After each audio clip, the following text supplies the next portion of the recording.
1:10, el suceso de este fin de semana en Almería nos conmocionaba a todos los españoles. Por eso hemos querido hoy en Estando Contigo hablar de este tema, de esa violencia vicaria que cada vez nos preocupa más. Nos acompaña Manuel Moreno, él es periodista. Bienvenido. Ya Hola, lo conocen buenos ustedes. días. Un placer estar con nosotros. Diana Sánchez, ella es directora del Centro de Psicología de Torrelodones. Ha venido varias veces a estar con nosotros. Muchísimas gracias por estar aquí. Y hoy también está con nosotros María Ángel Sten, ella es abogada, especialista en Derecho Penal y Familiar. Muchísimas gracias. Lo primero de todo, me gustaría que empezásemos pues este encuentro con distintos expertos y profesionales con un titular para definir lo que ha ocurrido y las consecuencias que puede tener. María Ángeles, toma la palabra.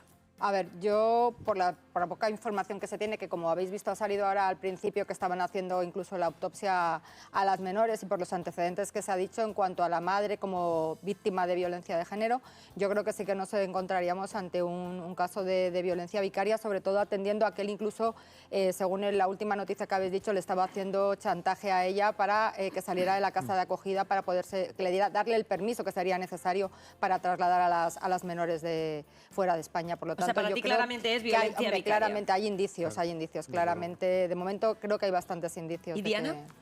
Yo lo diría más corto. Para mí, violencia vicaria es necesario regular y proteger a los menores. Ya. Correcto, y vamos a profundizar y mucho en asuntos legales sobre este tema en unos minutos, porque es muy importante tenerlo claro y saber cómo está la ley en este momento. Y yo le decía a Manuel, nuestro compañero Manuel, antes de empezar, mira que escribes sobre Crónica Negra, pero cuando hay un asunto de estas características de violencia vicaria, como lo que sucede ayer, más duro todavía. Sobre todo cuando hay menores, que es en este caso, y pedí ante Julio un titular. Tendrían que echarle un vistazo al sistema de Biogen pues, para mejorarlo, porque en ocasiones hay lagunas, como puede ocurrir en este caso, en el que además lo primero que me llamó la atención al leerlo fue que tuvieron una orden de alejamiento de la madre, pero las niñas pudieran estar con el padre. Claro, pero aquí esto ya venía de largo. Remito a unas palabras que leíamos en un artículo esta mañana. El detonante ya de la separación fue una paliza más terrible aún que los malos tratos que ella sufría de continuo. La Guardia Civil acudía frecuentemente al domicilio. Siempre le pegaba cada 2 por 3 y cuando la niña tenía unos mesecillos le pegó una tremenda. Fue entonces cuando vinieron los servicios sociales y se la llevaron a una casa de acogida de Almería. María Ángeles. Te insisto, yo para mí sí que... Sí, a ver, nos tenemos que poner también muchas veces en la posición de la víctima, ¿no? Una víctima de violencia de género le cuesta mucho denunciar por muchos motivos. Muchas veces incluso hay dependencia económica, ya no solamente dependencia emocional o dependencia psicológica respecto al maltratador. Entonces, a ver, aunque es algo que desde fuera llama muchísimo la atención, cuando están metidas en esa situación, no es tan fácil salir. Pero ya empezó esa relación seguramente, o sea, Diana, en una relación tóxica. La diferencia de edad también es algo que debemos destacar, 23 años ella, 35 años él. Esa relación ya, desde el principio... Yo siempre digo, como psicóloga me gustaría saber todo el contexto. Es decir, esta chica, que casi es una niña, tenía familia, tenía apoyo social, tenía apoyo de instituciones, es decir...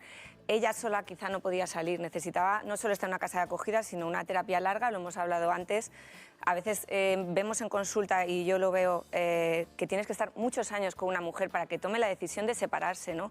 Pero cuando es un caso tan grave como este, con una violencia tan repetida, tan habitual, yo pienso que ha fallado la sociedad, hemos fallado porque tenía que haber... sistema, totalmente. Exacto. O sea, yo creo que esto ya es demasiado. Hay un detalle muy importante y luego también insistiremos en por qué cuesta tanto o es tan difícil denunciar, o en este caso no denunciar a esa persona, porque hasta qué extremo tenemos que llegar. Manuel decía una cosa muy interesante y esta mañana lo veíamos también en la redacción, porque este maltratador estaba viendo en este momento a sus hijos y leíamos esta mañana, mira, el Código Civil se reformó hace apenas 2 años precisamente para cambiar la regla general.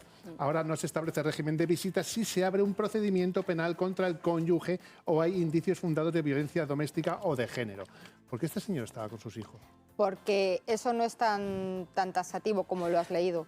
Esa es la primera parte de ese párrafo del artículo, pero luego la segunda parte te dice que a instancia de las partes el juez puede establecer ese régimen de visitas en el interés prevalente del menor, que curiosamente es lo que siempre se debe tener en cuenta. ¿Y qué interés había ahí cuando era una mujer que estaba recibiendo palizas constantemente y para que el juez decida que ese padre vea a sus hijos?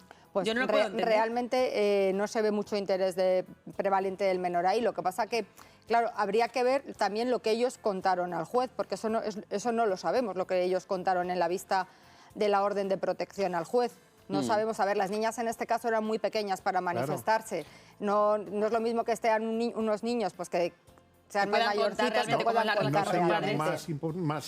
Yo creo que más trascendental un informe forense, un informe psicológico. Yo es que creo que desde el ámbito precisamente de la psicología, si hubiéramos analizado a este señor, sabríamos que probablemente tiene un problema, un trastorno mental de algún tipo, un trastorno de personalidad o una psicopatía, nada de empatía.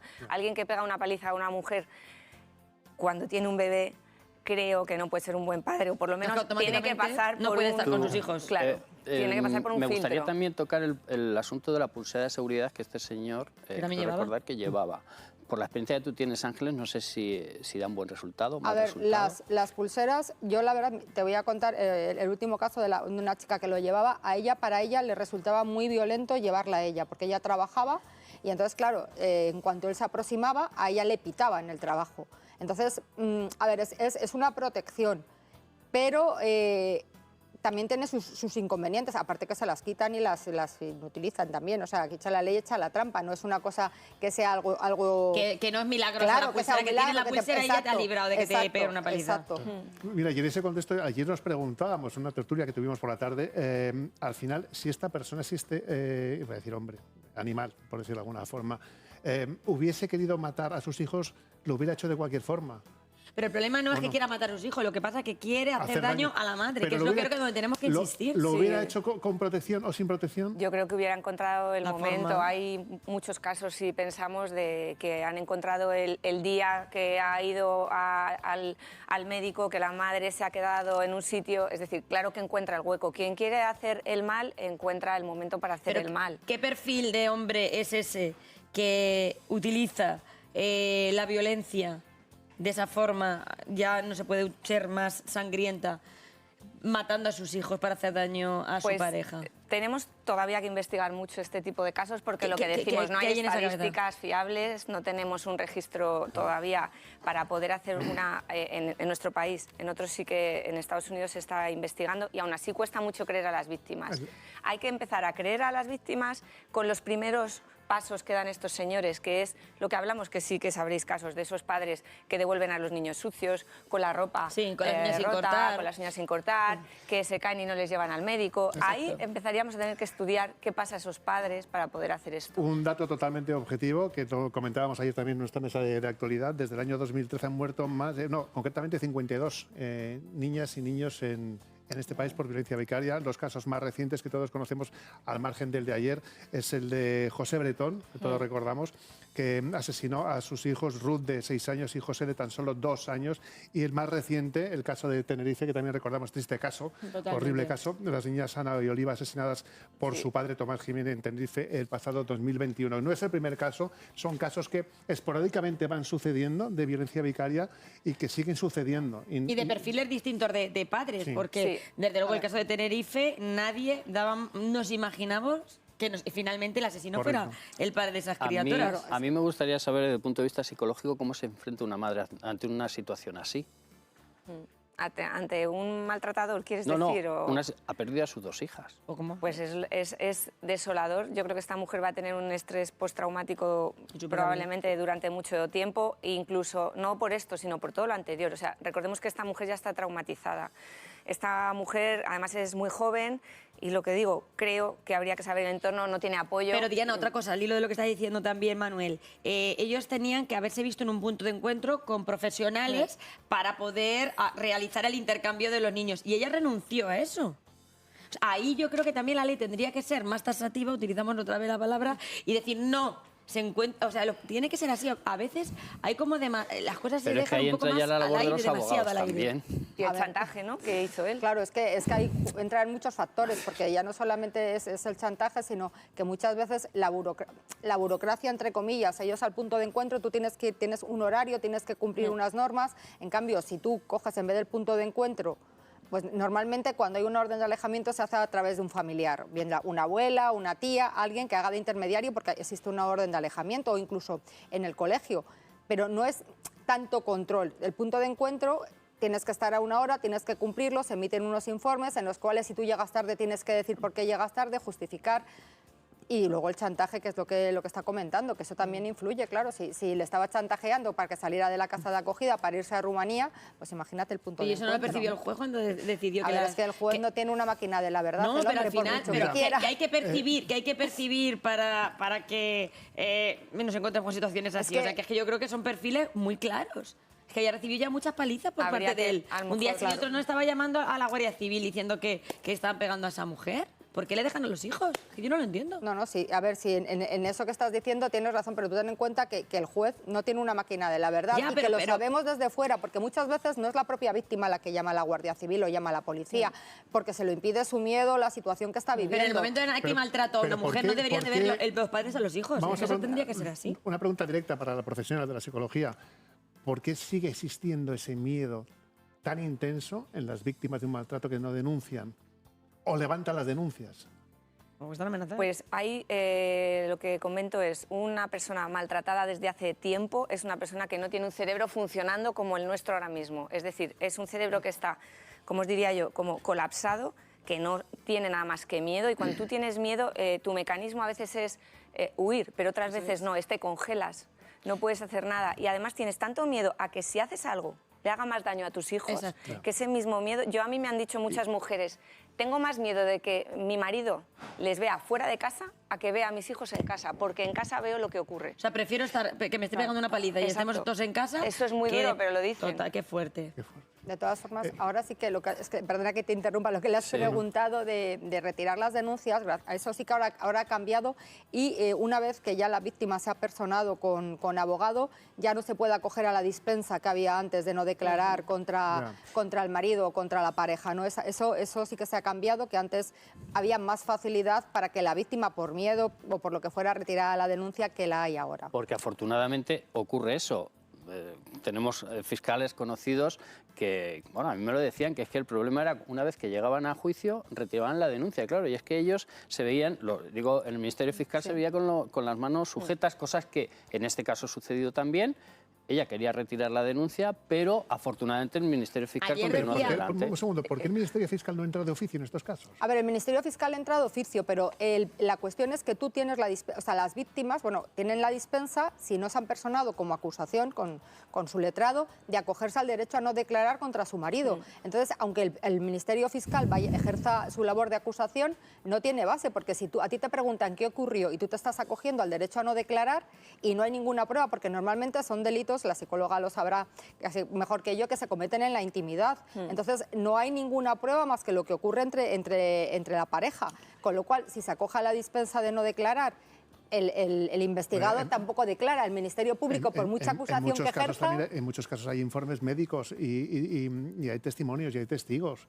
A ver, si hay testigos es diferente, entonces ahí sí que tiene el Ministerio Fiscal una prueba, igual que si hay un informe forense, pero si son delitos, por eso... Es la palabra de uno contra la de otro. Claro, efectivamente, por eso hay mucha jurisprudencia en cuanto al valor que se le da a la declaración de la víctima, que sí que es verdad que se le tiene en estos supuestos en los que no hay nadie más, se les da más valor como carga de la prueba para destruir la presunción de inocencia, precisamente por eso, porque no puede ser una palabra de uno contra la del otro y ya está. Y entonces, ahora que estamos viendo que el sistema Biogen está fallando, las pulseras están fallando, quizás deberíamos de buscar algún tipo de fórmula que nos permita conocer mejor a los maltratadores. A lo mejor no estamos conociendo bien el perfil de los maltratadores y es lo que está fallando. No es un punto de vista mío, lo decía y lo lleva diciendo mucho tiempo una compañera, María José, frente a Álamo, me hago eco de sus palabras en nuestras mesas de actualidad. ¿Se nos está escapando la imagen del maltratador? Yo creo que hay que investigar y estudiar y conocer a las dos partes, al maltratador y a la maltratada. ¿Por qué? Porque también en muchas ocasiones, y la gente se queda un poco, que a lo mejor cuesta de entender, estas mujeres a veces quieren a esa persona que les hace daño. Hay un Ahí apego, estamos. hay un apego hacia Claro. ese maltratador que decimos, ¿cómo puede ser? Pues sí, porque lo vemos también en consulta. Es decir, hay veces, igual que quieres Es el a padre de sus madre, hijos a una también. madre o a un padre que te maltrata, pero le quieres porque es la persona que de vez en cuando te mira, la que te cuida, la que te da a lo mejor un No, y sostén. luego te pide perdón, Te dice pide que te quiere perdón, mucho. entramos en el Muy Padre de ciclo. los hijos, que has tenido unos hijos con él. La o sea, luna, que algo habrá la habido luna ahí. de miel, no te lo voy a volver a ocurrir, le creen, es decir, esto sí está investigado, pero creo que hay que seguir investigando tanto al que lo hace Pero- como a la mujer. Pero por profundizar en lo que dice Julia, también hemos hablado muchas veces que en la lista de los maltratadores está muy protegida. Muchas veces la mujer se enfrenta a un hombre que ha maltratado, que ha estado condenada por violencia machista y se desconoce si se quedó en el limbo ese debate. Eso al final yo creo que no, vamos, que O sea, no. yo creo que la De mujer todas tiene formas- derecho a saber La ley que de esa protección de persona... datos. Claro, a ver. pero tú vas a conocer a alguien y le vas a otras cosas preguntar. sí que sabemos los nombres de muchas personas, delitos fiscales, por ejemplo, y aquí no. A ver, yo creo que sí. Yo creo que algo mal está hecho. Hombre, algo falla muchas cosas, pero también falla que hay un prototipo de hombre maltratador que no tiene por qué ser el prototipo. Todo el mundo tiene Claro. en su cabeza un prototipo Sí, no, de pero hombre yo creo que eso ya- maltratador eso- que no es el pero yo creo que eso ya sí prototipo. que lo tenemos claro Bueno, no todos, te ¿eh? creas tú que se tiene Pero luego más o tan menos hay un claro. prototipo. No, Sí, por hay. eso, no hay un prototipo, pero No, sí que... no, por eso que no hay un prototipo. No hay un que, prototipo. antes Pero- poníamos el ejemplo de Alfonso, el de Tenerife, con la violencia Sí, sí, que es lo que estamos hablando hoy. El padre de ahora, una familia mucho más desestructurada, una familia que viene a buscarse la vida a este país, nada tiene que ver con Tenerife, y José Bretón. O sea, que son casos totalmente distintos Sí. y hacen un abanico súper amplio de cómo puede ser un maltratador. Sí, sí, no Que a sé, lo mejor hay que profundizar más en los distintos perfiles de maltratadores que hay. Habrá que profundizar. Lo que pasa que, claro, cuando se hace un informe psicosocial, tampoco se hace en los juzgados de violencia o en los juzgados. Yo creo, no sé tampoco, porque yo no soy psicóloga, ¿no? Hasta qué punto se profundiza en el estado mental o en el estado Es lo que de yo creo que habría que celopatías insistir o en el más. estado que tiene esa persona, porque al fin y al cabo, si tú haces algo para perjudicar o hacer daño a tu mujer, muchas veces bueno, muchas veces no es porque estás obsesionado con esa mujer hasta el punto que eres capaz de matar a tus hijos Pero para... si, por ejemplo, tú ahora mismo has bebido, no puedes coger un coche, te pilla la Guardia Civil, te ponen claro. una multa, te quitan no sé cuántos puntos y a lo mejor incluso vas a la cárcel. Y no puedes a coger el coche en un tiempo. Pero ahora mismo estamos viendo como personas están matando, maltratando a mujeres y no les pasa nada y encima se les da un premio y cuidar a sus hijos. ¿Por qué?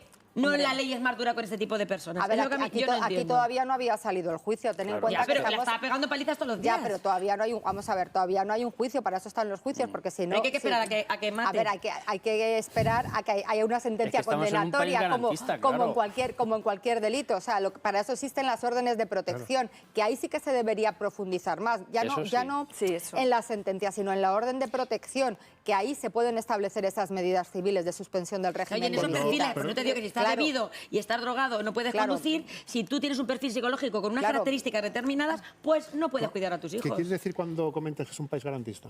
Claro, a ver, es que aquí todo el mundo es presunto hasta que no se celebra un juicio.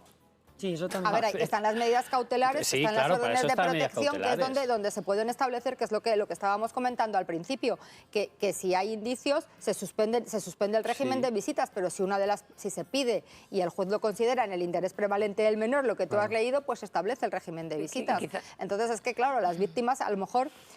dicen que es buen padre, es que es muy complicado Es que es muy todo lo que hay complicado. alrededor de Claro. una orden de protección, Antes, o sea, antes es lo ha muy dicho, complicado. claro, antes lo ha dicho ella. No se sabe qué dijeron esos menores en la, Pero que en la van a vista. decir Eso no Pero- dijeron nada, No, por no, ejemplo, bueno, que sí, tenían pero- 22 años. A ver, no los menores, sino a lo mejor lo que dijo la madre, a lo La mejor madre, es claro. que muchas veces la víctima dice, no, es que yo no quiero que deje de ver a los Sí, pero- hijos, pero- es que yo no pero quiero que algo- mis hijos se queden pero sin yo- padre. Porque está el miedo, Claro, el miedo es que que lo por eso. decía Pero Diana. a ver, por ejemplo, sentencias que se tardan en dar, pues hay que profundizar en que entonces hay que proteger Claro, sí, o estoy de poner más acuerdo. recursos. Eso sí, La pero justicia otra cosa no que puede lo- tirarnos 2 años en hacer una concluir, resolución. No, en eso creo que lo que no está bien, porque por eso he leído solamente la primera parte. Claro, por eso no es ley. Claro, pero la primera parte tenía que quedar la primera parte. Lo que no podemos decir es que si hay un procedimiento penal o lo va a haber no puede ver a sus hijos, pero es que el pero se habría que quitarlo. Ya, pero es que un procedimiento penal, y si luego sales absuelto, todo ese tiempo que ese padre ha estado sin ver a los hijos... Lo que sí... Pero igual eso hubiera evitado estos 2 niños muertos. Pero... Algo muy importante es... Sí, para concluir, es mejorar los medios que puedan tener también la fuerza y cuerpo de seguridad que se encargan de este tipo de asuntos.